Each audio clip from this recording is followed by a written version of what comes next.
Hi, everyone, and welcome to our webinar.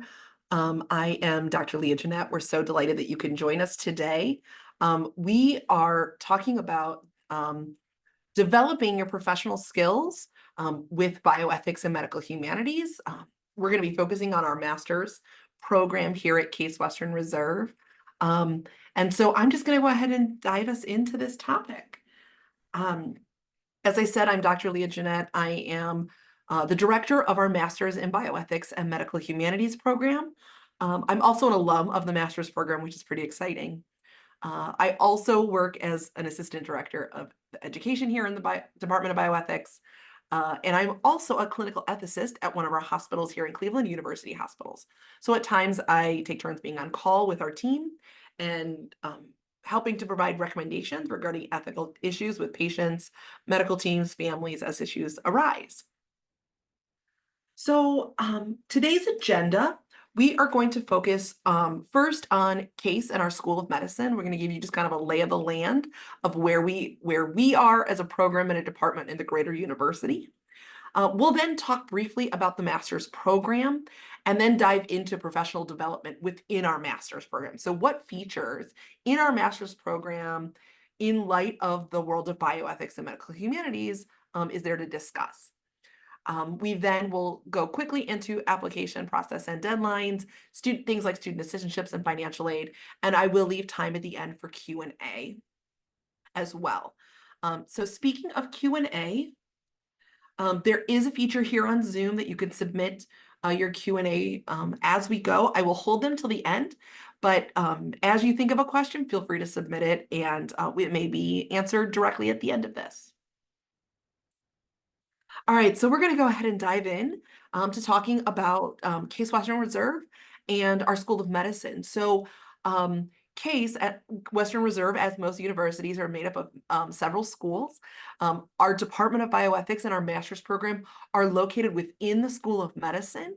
The School of Medicine is ranked #1 for medical schools in Ohio, and we are 24th in the nation.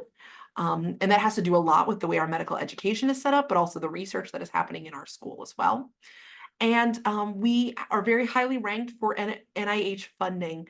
And I say all this because, especially the funding piece, because this is not just part of the School of Medicine, but part of the grant work that we're doing, the research that we're doing is in conjunction with other schools here at the university, whether it be the nursing school, the law school, College of Arts and Science. It also connects us to our hospitals in the area. So Cleveland Clinic, University Hospital, Metro Health Medical Center, and the Veterans Hospital. So we have a lot of great connections and opportunities for students to research and learn from these different institutions and these different partnerships. And again, this is to say we have a lot going on, and it's important for students to know that we are focused on education, but we're also a research active program. So one of the questions that comes up is why study things like clinical ethics or bioethics, medical humanities?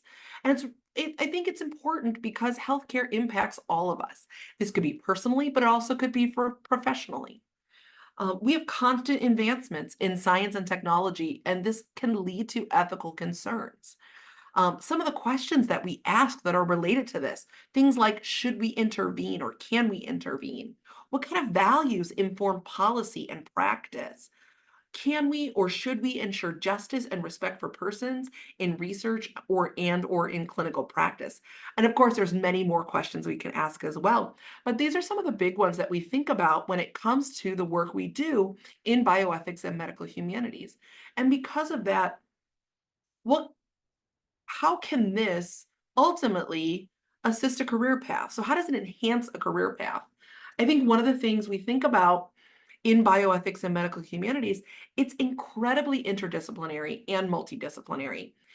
The number of people who say that they are or they work in a bioethics department or a center, or they do bioethics work or medical humanities work, people don't have the same backgrounds, the same degrees. We come from a myriad of areas of expertise, and we all come to the table with one goal, depending on the project or the class. And it's really exciting, but that lends itself to a great educational atmosphere for our students. So our master's program is then able to launch students into professional careers in a myriad of directions. That could be clinical professions. You could be going on to med school or a PA program or furthering your nursing education.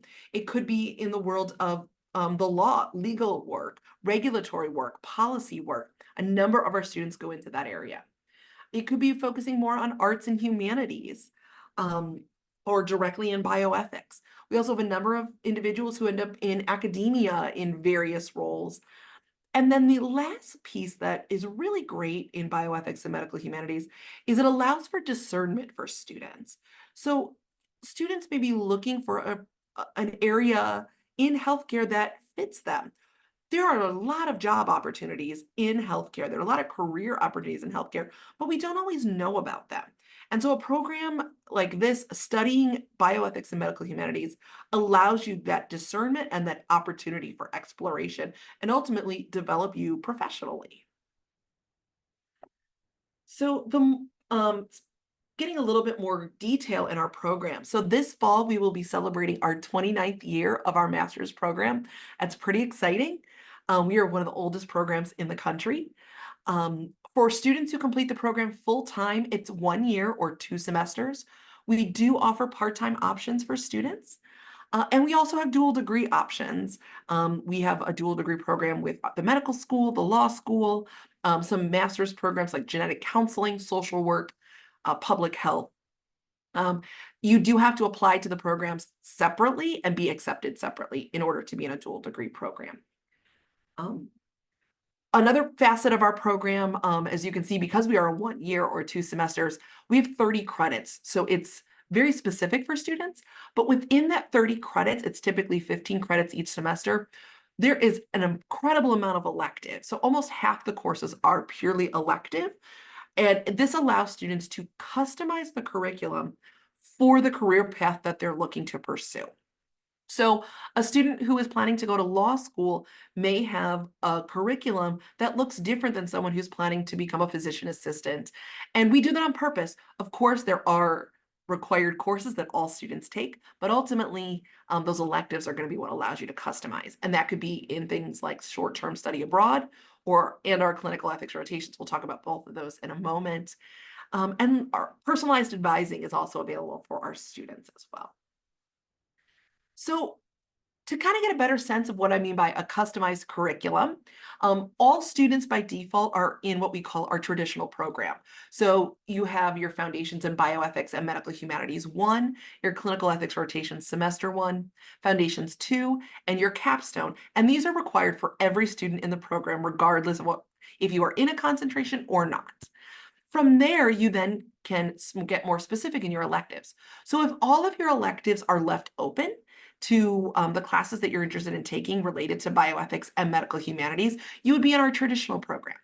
For those who are excited about topics more leaning towards medical humanities, things like social medicine, health humanities, um, our medicine society and culture concentration might be the right fit for you. And as you can see, what some of the elective slots are designated as part of this concentration, things like Foundations of MSc and the MSc seminar. For research ethics and health policy, it gets a little more specific. So yes, there are some electives that are pre-designated, research ethics and regulations, a journal club, and in health policy, we have our formulation analysis of health policy. You also would replace your second semester of clinicals with a practicum related to either research ethics or health policy. What's great about research ethics is this is a student's ability to dive into the topic of research ethics and regulation, really thinking about the ethics in research, the ethics of research. Is research, how do we conduct research ethically? How do we go about creating research? What do we do when there's a problem in research? When we think about health policy, we think a little bit more broadly and globally. So while the topic of research ethics policy may come up in health policy, there are more than just research ethics policies. So we think about policies that hospitals create or public health systems create. Or what about the policies around immigration or housing? Those things have health policy as a part of them. And how do we think ethically about those things? So it's, again, a great opportunity to really customize. Electives such as genetics and ethics, neuroethics, courses on aging and ageism, mental health ethics, disability and society, courses that focus on things like queer bioethics or environmental ethics, or corrections in healthcare and the ethics in those areas. There is a myriad of options for students to really think about what they're excited about and what they're interested in, and how this can enhance their ultimate career goals and career path. So when we think about our program, one of the things we think about is how do we support students' professional development?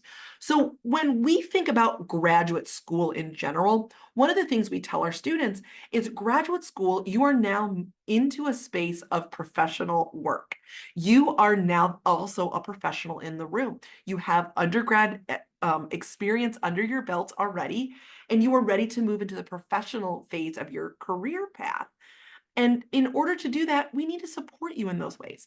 So a couple of things that we provide opportunities. So one is enhancing your resume as part of supporting professional development. The opportunities are really crucial to that. So things like clinical ethics rotations. How do we professionally act in a clinical setting? Things like study abroad. How do we interact with cross-cultural studies in a very professional and nuanced way? We strengthen your skill set. So things like research skills, working as a student assistant. And then ultimately, how do we prepare you for the next phase in your career as part of this professional development? So just briefly, our clinical ethics rotations, these are 160 hours for students inside our teaching hospitals here in Cleveland. Students can do that in 3 different ways as part of these rotations. So students will be attending different types of rounds, whether it's ICU, general floors, consult teams. You'll be attending committee meetings, like ethics committee, animal research, transplant selection committees, and many others. And then also going one-on-one with healthcare professionals, visiting patients, meetings, and this could be with physicians, chaplains, social workers, nurses, genetic counselors. There's a wide variety.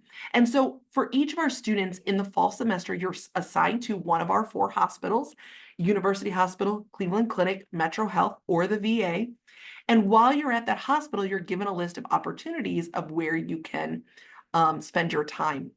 And it's going to be a mixture of rounds and committees and one-on-one time. Your second semester, you'll then go to a different hospital. So if you are at University Hospital or Cleveland Clinic in the fall, we would want you to be at either Metro or VA in the spring, because the goal would be to have you at both public and private institutions during your time here. What's great is our 4 teaching hospitals have such different types of healthcare at each of the settings. So some have emergency departments, some have a lot of research, some have a lot of outpatient care.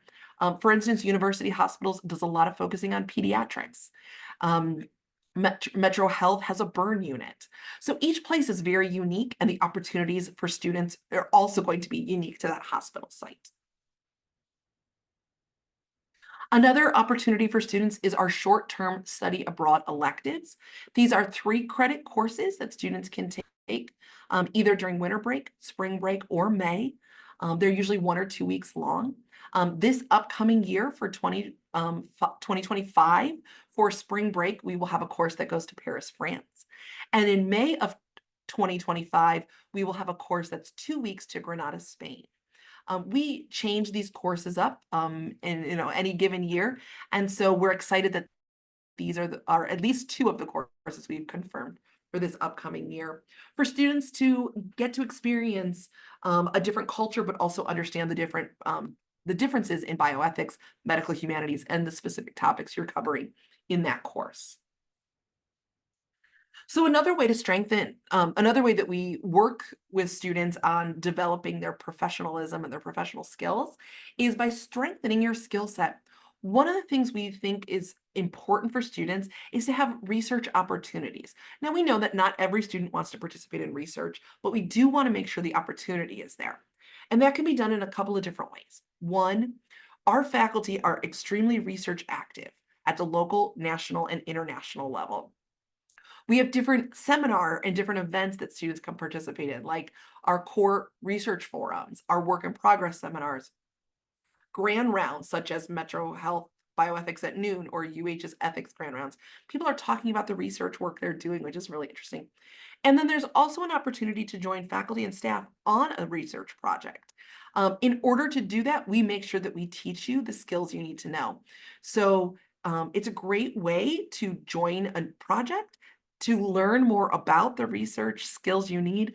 And we're finding that as students are graduating from their program, having a background in mixed methodology in research has proven to be very effective for them, whether it's on the job market or applying to some type of graduate or professional program.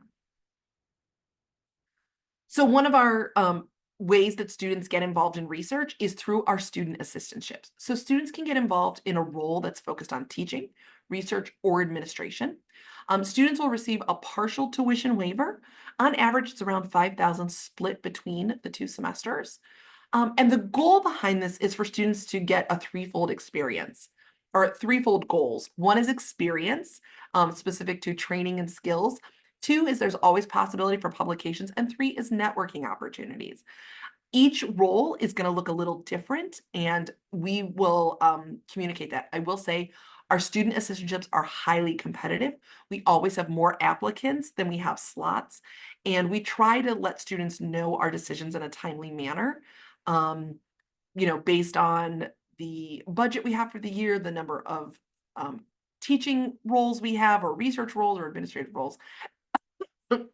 And so it can take us time to try to figure that out.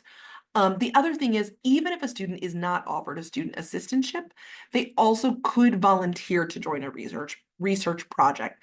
So that could be another way to get involved there as well. The last thing that we think about when we're developing professional skills for our students is, how do we prepare them for the next phase? Most of our students do our program in a 1-year timeline, and so that is a very quick turnaround. And so we realize that students, as they're doing our program, are likely to be applying for jobs or a graduate or professional program. And so we want to ensure that we are thinking forward for our students as well. So one of the ways we do that is personalized advising. You would meet with your advisor as you choose your courses, as you think about opportunities for you to conduct research or to grow in the program. I talked a little bit about this earlier, but we really support students when it comes to discernment for those who are undecided. And because of the collaboration we offer, diversity, interprofessional nature, it really lends itself naturally to allowing students the opportunity for discernment built into the program. Here in the School of Medicine, we also have a career and professional development office that is a great resource to talk to you about things like writing essays, personal statements, developing CVs, looking at the career prospects, things like that. And then, of course, there's a myriad of networking opportunities at various levels, whether it's in our master's program, in our larger department, our School of Medicine, grad studies case, even with our local institutions. Most of our faculty here have connections to bioethics folks around not only the country, but around the world. And so if there's someone that you're really interested in connecting with because of their work, please reach out to us as a student, and we are able to potentially create that introduction. So to move us forward just a little bit, for those who are interested in applying, the master's program application is online. We do have fee waivers for those who need it. We ask that you submit transcripts for all undergraduate or graduate institutions.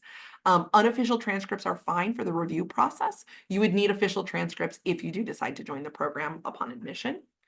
We ask for a resume or a CV, 2 letters of recommendation, a statement of purpose, which, the goal of the statement of purpose is for students to say their interest in bioethics and medical humanities and how does it fit into a career path. 1 to 2 pages double-spaced is plenty long enough. Graduate test scores, things like GREs, MCATs, LSATs, are optional for students. Students are not penalized, or applicants are not penalized in any way if they do not include a graduate test score. If you're an international applicant, there is the possibility that you may need to provide a language test score or a transcript evaluation. for the application to our program, depending on what international university you went to. We would be able to connect you with grad studies to get more information if that would apply to you. And then for students who are current undergrads at Case Western Reserve, they can participate in the combined bachelor's and master's degree program, formerly called IGS. And there would be an additional form called a PPOS form that I would work directly with that student to complete in order for them to apply to the program. All right. Financial aid. So there is traditional financial aid here at Case. Students applying would be required to fill out FAFSA. And there's other opportunities like work study. Of course, as I mentioned, our student assistantships. It is a small amount, but it does help. And the more tuition information can be available through grad studies. So our timeline right now, we are in our final stretch for our fall semester. If you are hoping to apply and start this August, you would need to apply and submit your master's application by August 1st. Our orientation is at the very end of the month, around August 22nd, and fall semester starts on August 26th. So we are wrapping up very quickly. We have about 2 weeks left before the application deadline hits. So we would encourage you to do that as quickly as you can. We can get a decision rendered very quickly. This time of year, we're trying to render decisions as quickly as 1 to 2 weeks, provided we have a completed application. So including things like letters of recommendation.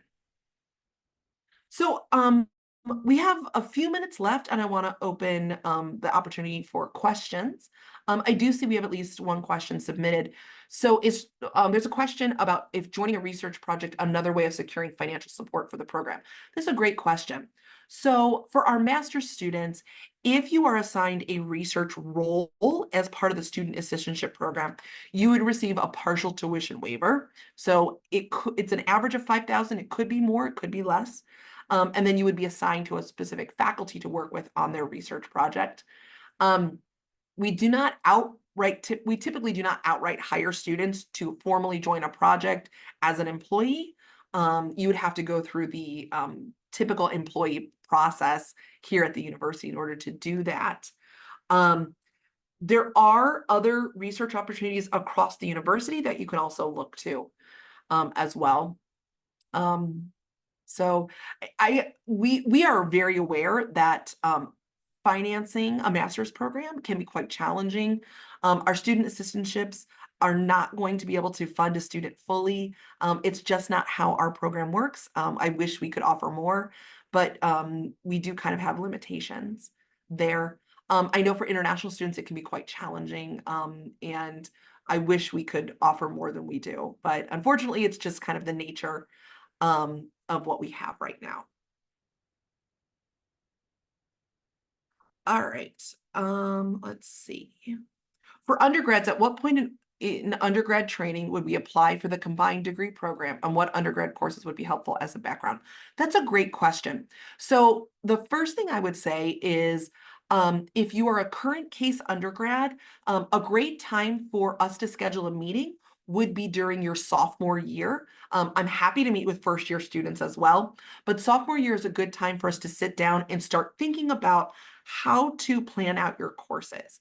The goal would be that in your senior year, you would start taking courses in the master's program formally.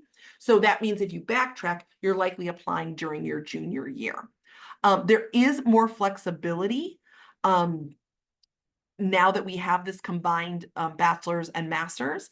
And so that's why I recommend the sophomore year timeline, because there could be a lot of variables depending on what type of degree you're earning, what your major is, or double major or minors.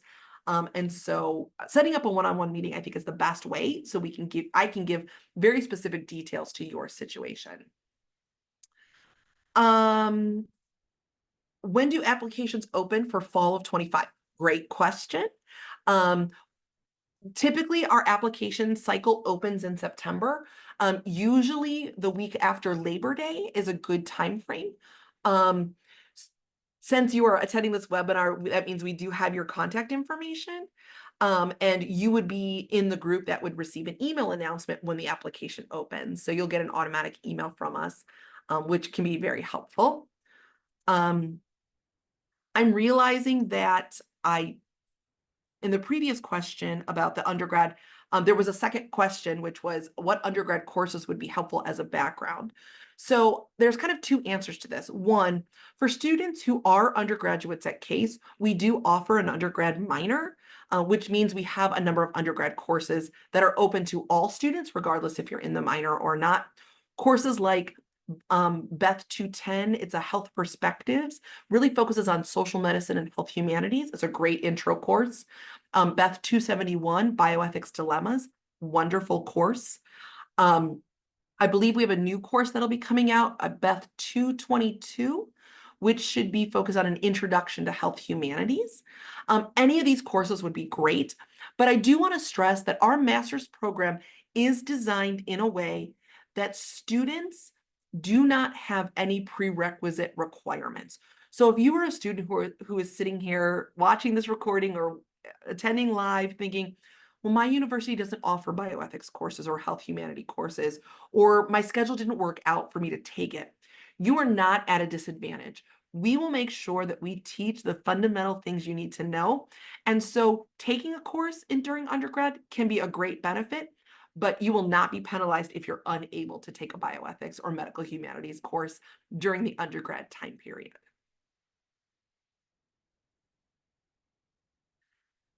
All right, I'm looking to see if we have any other questions. I think one common question we get is, what makes our program unique? What helps us to stand out from other programs? And one of the things I think that our program does really well is the breadth of opportunities that we offer. So, some programs are very good at research opportunities, or some programs are good at clinical, opportunities, experiences, or others do, various types of practicums. Because we've been around for so long, we have slowly been able to build up our program and incorporate a variety of opportunities, but also make sure that they are done well and they are the best that we can offer for our students. So things like study abroad was added maybe 15 years ago, but our clinical ethics rotations have been a part of our program since the very beginning. So we've been very intentional. Anytime we add something new, if we add a new concentration, if we add a new elective, we're very intentional on how does this benefit our students? Is this a workload that our department can handle?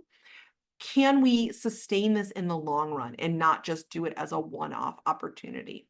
So I think that's something that our program, because of our history, we've been able to do very well and excel at, is both breadth and depth.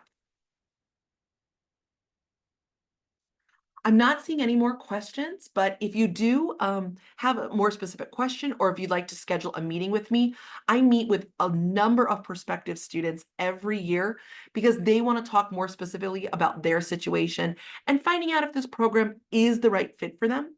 The best way to reach us is bioethics@case.edu.